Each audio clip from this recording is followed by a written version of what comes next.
คันที่13พร้อมแล้ว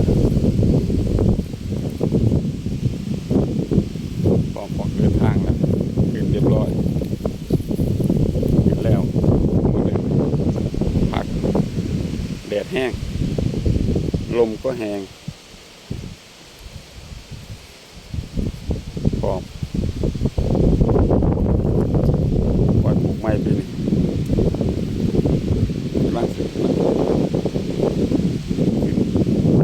หาแห้งๆเต็มที่เดี๋ยวตัดอ้อยแล้วมาไล่สารต่อ